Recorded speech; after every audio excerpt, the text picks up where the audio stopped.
Salve, salve família, aqui quem fala é o Lutz do canal Cortes Podcast e no meu primeiro mês monetizado eu já fiz $3.000 só seguindo o que esse cara fala no curso dele. Então se você quer ganhar dinheiro com internet e YouTube sem nem precisar aparecer, confere o primeiro link na descrição. A gente fala sobre o remédio, né? O remédio. A gente fala sobre a bula que a gente lê.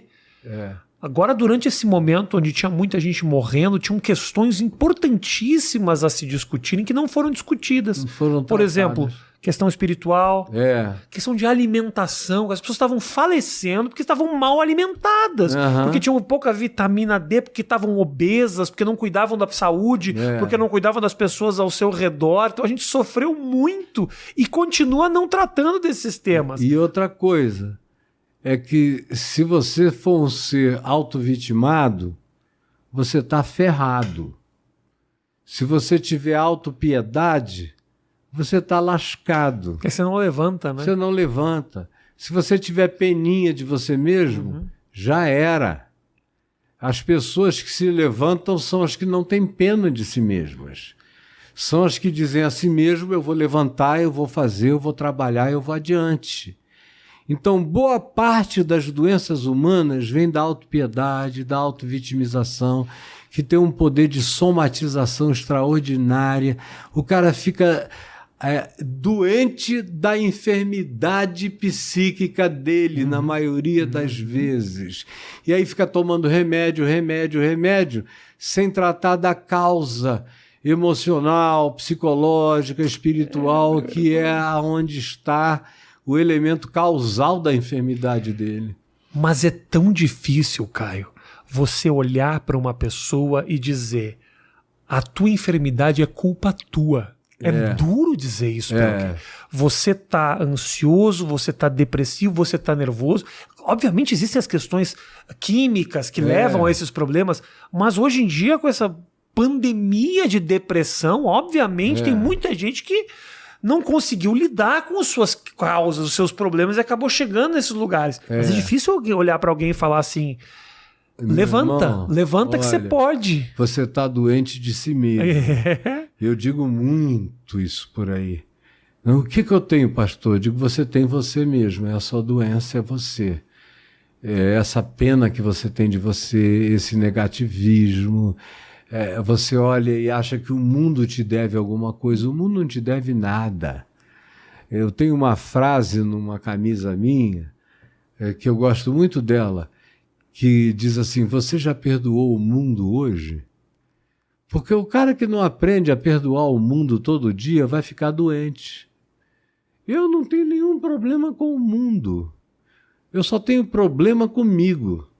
Se eu me entregar, eu danço.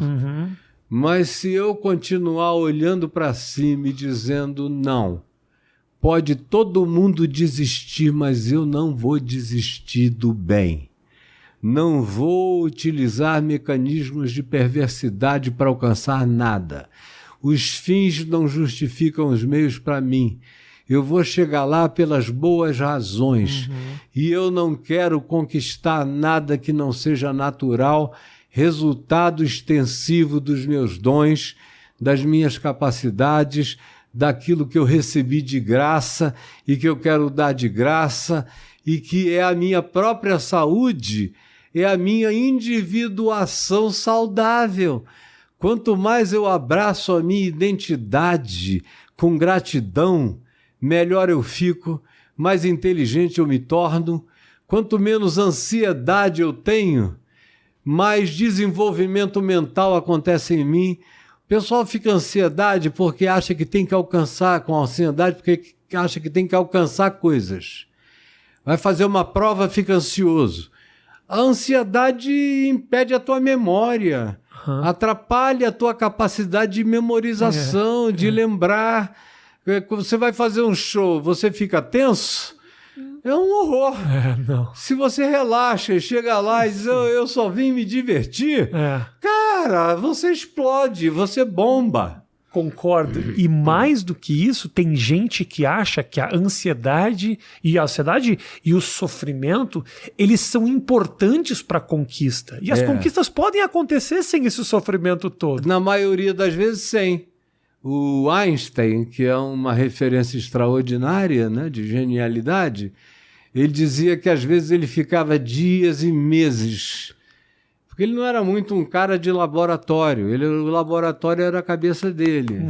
Quando ele trabalhou naquele centro de patentes, lá na Suíça, que tinha muito pouco trabalho para fazer e tinha muita tese interessante de gente inventando coisas, e ele ia lendo uma coisa, outra, isso aqui é legal, isso aqui é legal, isso aqui é legal.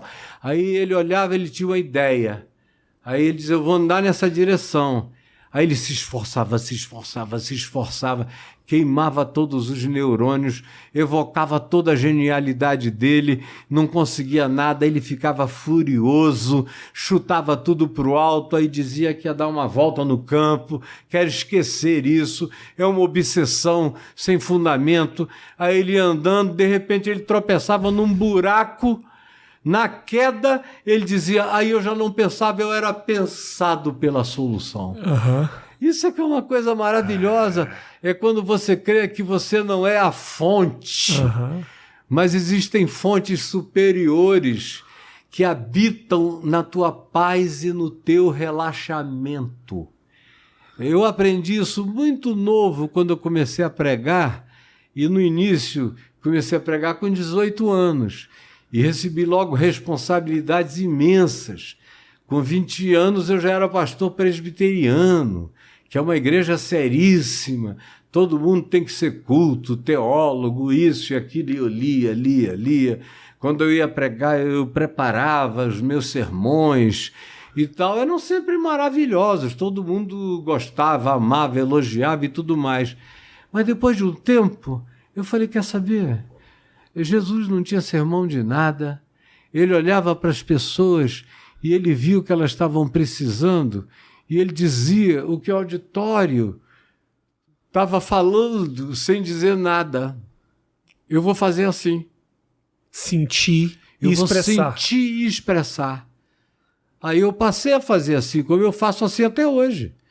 Eu não gasto 5 minutos antes de nenhuma fala que eu vá fazer. Nem tem caneta. Nem tenho caneta, nem caderno de anotação. Eu posso ir na USP, na PUC, em qualquer lugar. Já falei em Cambridge, já falei em universidades inglesas, americanas, as mais variadas, sem levar uma anotação. Porque eu dizia, se esse negócio não me habitar, o que eu estou fazendo aqui? Eu vim ler um paper? Esse negócio tem que estar escrito em mim, tem que brotar de mim, tem que vazar de mim, tem que explodir de mim, tem que ser uma fonte jorrando de mim. Quanto mais eu fui tendo a coragem de fazer isso, e agora já são 50 anos fazendo isso, mais maravilhoso fica.